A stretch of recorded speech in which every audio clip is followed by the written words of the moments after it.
I'm glad you joined me today for Proverbs chapter 29, where we'll be talking about the subject of discipline. Now, discipline can mean a lot of things to a lot of people. It's always difficult to know what the outcome is going to be with the discipline that you use. For instance, sometimes a child does need to be spanked. Now, I know that's not for everyone. I understand that. I'm not talking about child abuse. I'm talking about child discipline. You don't have to abuse a child just to discipline a child. In fact, it's wrong. But sometimes it's necessary. Just don't spoil the rod. The second thing, sometimes the best discipline is just talking through things.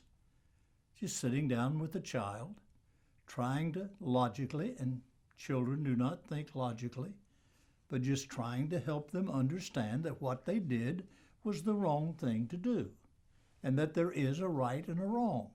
Then they want to always labor on the side of right, not wrong. Just talking it through.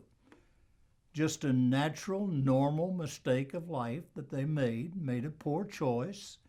Now, this will be especially true when you get to preteens and teenagers. Now, I know your children will not be like my children. I had to discipline all of my children. They didn't just grow up to be the good people they are today. You have to discipline the children, but you also have to discipline yourself. Sometimes the discipline for a child is seen in the self-discipline of the parents. There's also another discipline that worked for me and for one of my children, and that was the retraction of privilege. One of my children would not cry, no matter how hard I might want to spank her. One of my children always knew a little bit more than I knew as she was growing up, but she always loved certain things, and the retraction of those privileges was the best discipline I had for her. So discipline is a very, very fragile thing.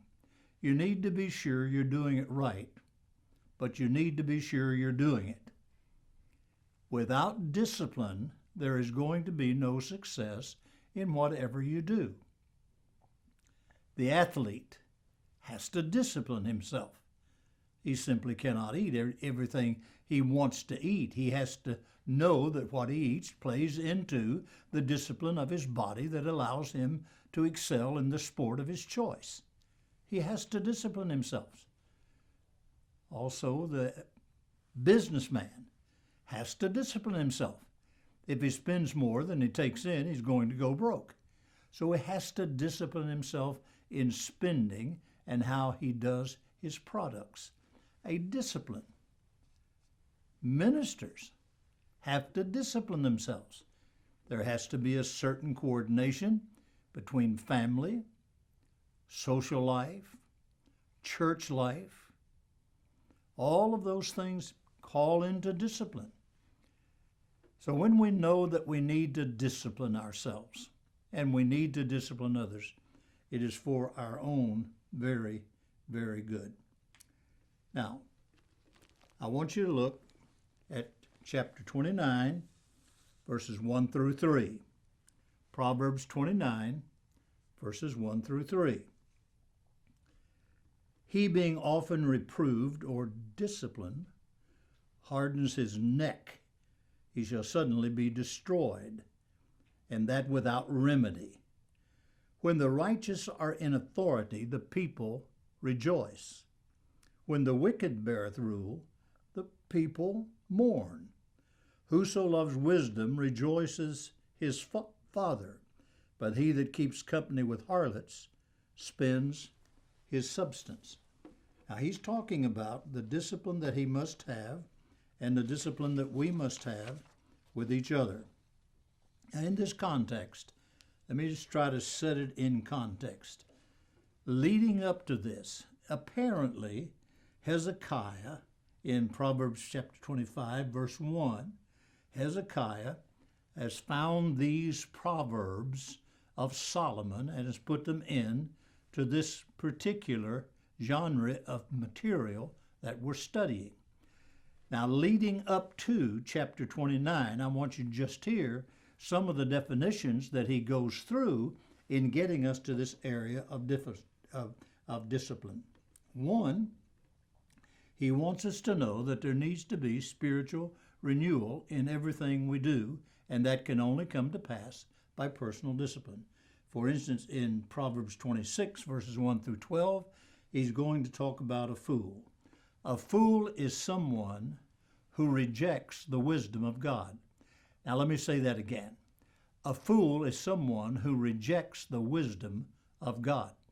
If you want to continue to live outside of God's umbrella, you want to live outside of God's provision of wisdom, I can tell you, you're a fool. You are simply fooling yourself. You're delusionary, because when we discipline ourselves, we live under the umbrella of God's rule, under the umbrella of God's forgiveness, under the umbrella of God's grace. Now, a fool rejects all of that. The second thing he's going to tell us about is in Proverbs 26, 13 through 16. He's going to talk about a sluggard. Now, we don't use the word sluggard in our day and time. It's not a word that we toss around. Let me just put it in. It's someone who's lazy. He's just too lazy. And as a result of being lazy, he's not going to discipline himself. And this idea of the sluggard simply coasting through life is a waste of time, a waste of life. Laziness will do you in. If you don't believe this is so, ask the farmer who takes a nap every afternoon when he should be out tending his crops. He's not going to get a good harvest because he's spending all of his time taking naps. Or talk to the school teacher who refuses to keep up with his studies and to ingest those things that should be going on in the classroom. What you're going to find is, if he's too lazy to study himself, he's going to be too lazy to teach. So this idea of the sluggard, the lazy person, now I have to confess to you, this kind of person absolutely drives me up the wall. Honest confession. Two things that I never want to tolerate and did not tolerate and do not tolerate in myself and fortunately in my family. I cannot tolerate lazy people and lying people. When people tell a lie, that's another thing he's going to tell us. This person who lies, the liar in chapter 26, verses 23 to 28, this person is building a foundation that's going to cave in eventually. Now, if you want a good resource here, go back and read the book of Esther and read about Haman and Mordecai and see what happens in that scenario. Haman hung on the gallows. He lied about Mordecai and was going to hang Mordecai on the gallows, and he hanged himself instead. A liar is eventually going to run out of room. He's going to be destroyed. But there's one other one in here that he talks about. Not only the fool, not only the sluggard and the liar, but he talks about a busybody. Now, the busybody wants to take care of everyone's business but their business. The busybody thrives on gossip, in my opinion, and that's a valid opinion. Thrives on gossip. They would rather talk about you than pray with you. I've said to you before, there's only one letter difference in pry and pray. That's the letter A. Some people would rather pry than pray. They drop the A out of their vocabulary. When they do, this busybody nothing is going to be accomplished but false information that people are going to buy into and make poor decisions as a result. So here is the description in chapter 26 and following of the person who is the fool. He simply rejects the wisdom of God. A person who is a sluggard, he's too lazy to work. A person who is that one who is a busybody, wants to tend to everybody's. It never ceases to amaze me how many people want to tend to my business. Never ceases to amaze me. Listen, I am very capable of making my own mistakes. You don't have to make them for me, and you don't have to cover them up when I make them. I'll do that. I will admit to my own mistakes. So you don't need to worry about my business. If we would just adopt that attitude, I'm willing to give you freedom to fail, but I'm also giving you freedom to succeed, but not freedom to mind my business. So that's the busybody. And then there is the liar, the person who lives by telling lies. Now that's the context that we're going to run into when we get to chapter 29, how to deal with difficult people, and then we're going to see this idea of the value of discipline. Listen to it again. He that often reproves hardens his neck. He that often reproves hardens his neck. If you want to see this lived out anywhere, go back and study the history of Israel. Let me just take a chunk out of it and show you what happens when people continue to harden themselves against the wisdom of God and against the judgment of God and against the revelation of God, just ignoring the wisdom of God. Israel. Let's just pick up with Joseph. Leave everything off before you get to Joseph. Pick up with Joseph. His brothers hated him. No question about it. To the extent some of them wanted to kill Joseph, others decided, no, we'll sell him. So they sold him into captivity. He got into captivity in Egypt. You know the story. Got into trouble with Potiphar's wife, was put in prison. Now, Joseph in prison had already made some decisions. He did not decide that he would not commit adultery with another person or another woman. He was not going to do that. He decided that before he ever got to Egypt. He had made up his mind. He had some discipline. He had some convictions. I don't know how Joseph did it other than by the grace of God while he's in prison. Chances are he was in leg irons most of that time. Chances are he was isolated most of that time. And here was Joseph, who was able to discipline his mind, to discipline his character, to discipline his faith in God. And when the time came, God raised him up, and he became second in command to the Pharaoh of Egypt. Finally, the drought came, the plagues came, all of that scenario. And for 400 years, the Israelites lived in Egypt for 400 years. And finally, Moses came and delivered them out of the Egyptian bondage. Now, you would think that they would have learned their lesson by now, to listen to the wisdom of God, but they didn't. They get through the Red Sea, God parts the sea, they pass through the sea, and no sooner than they get to the other side, it might have been a while, they begin to gripe about what they no longer have. Now, they took everything they could carry. They took all of the wealth that they needed. All of that came out of Egypt. But they began to complain about the food. We're going to starve to death. God gave manna from heaven. God gave manna from heaven. Now, the word manna translates, what is this? It's bread from heaven. God gave it to them. They picked it up every day, picked up enough for the Sabbath day. So as a result, God fed them. Well, they weren't content with the manna from heaven. They wanted some meat. So God chose all of the quail to fly in and just simply die over the camps of the Israelite, and they had great meat.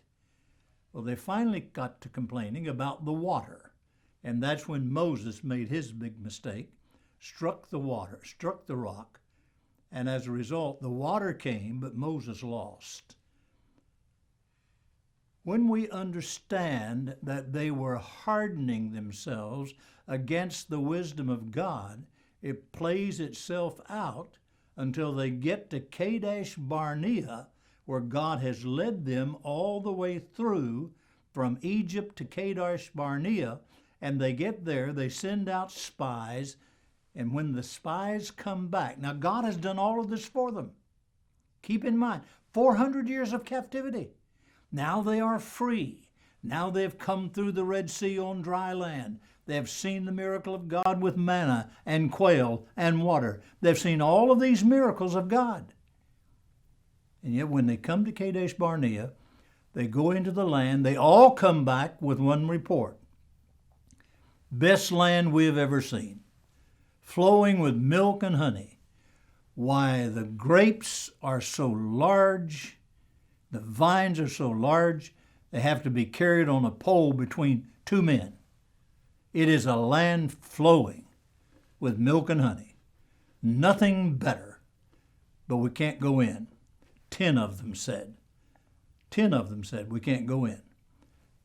They just will kill us. Too many of them, too few of us, we just can't go in. So as a result of their hardening of their heart, they spent 40 years wandering in the wilderness. And that in itself is another miracle. But if you want to see it played out in the life of a nation, look at the nation of Israel. It also plays itself out in the lives of individuals. We have seen it time after time. I've watched it in my ministry.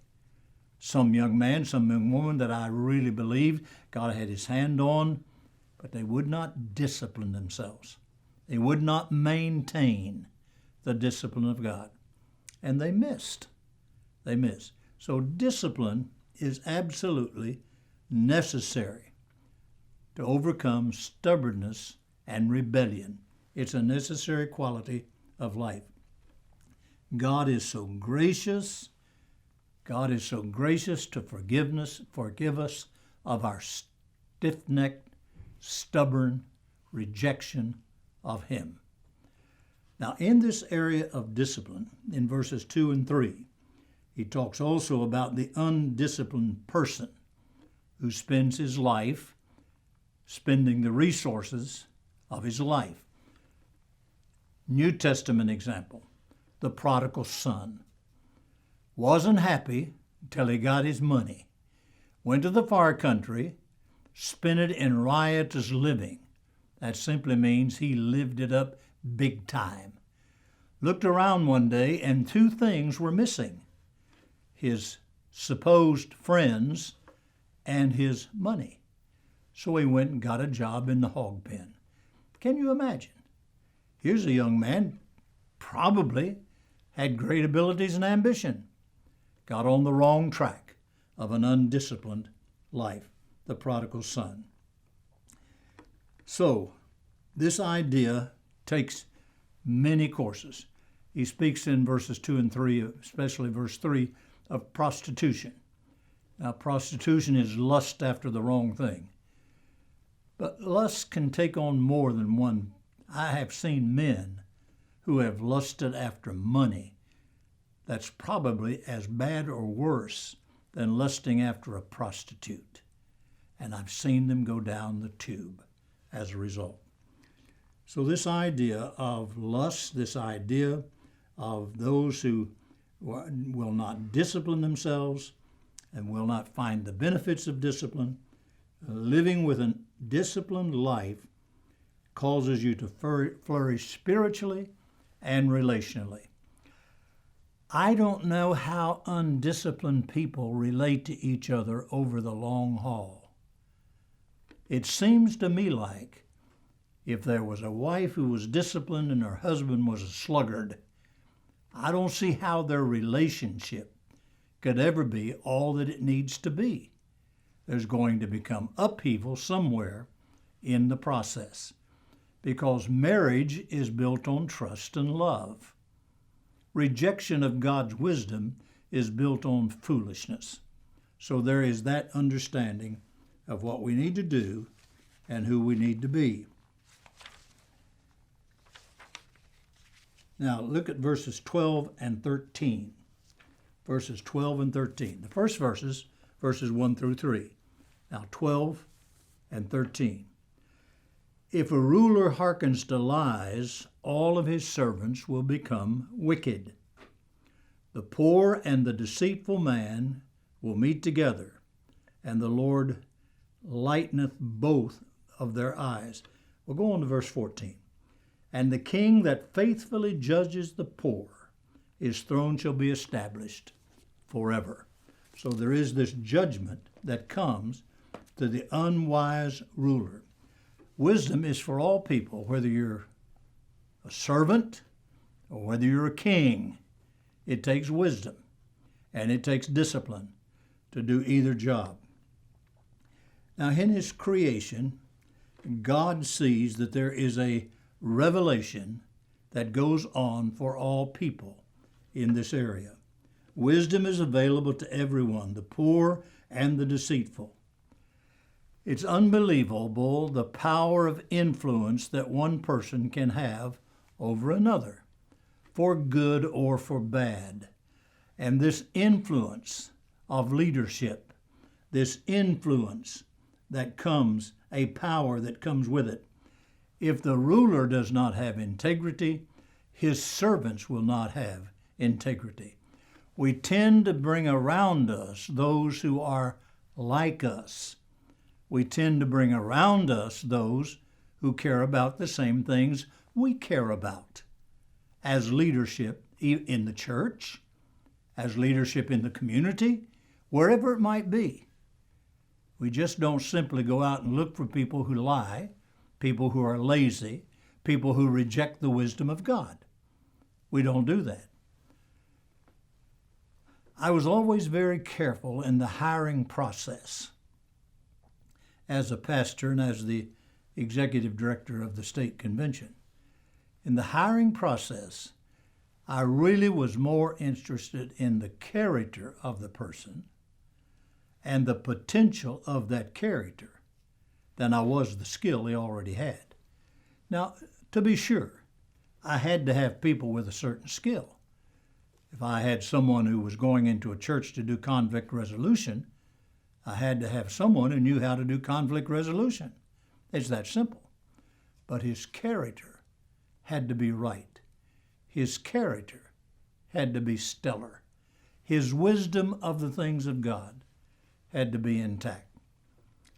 Now, when we understand that, and that begins to take its configuration in our heart and our life, we'll understand more the discipline that goes on in our life.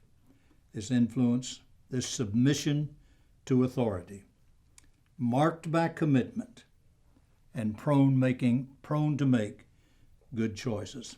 Now look at verse 14.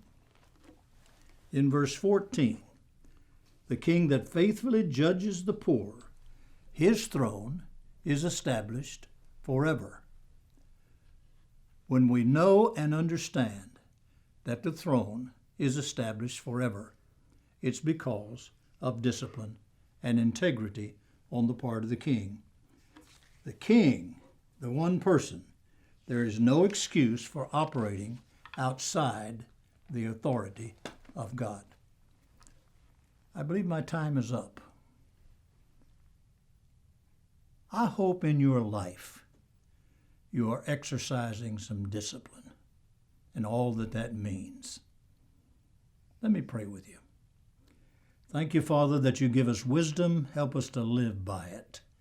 Until we live by it, it's only theory. I pray this in Jesus' name. Amen. God bless you.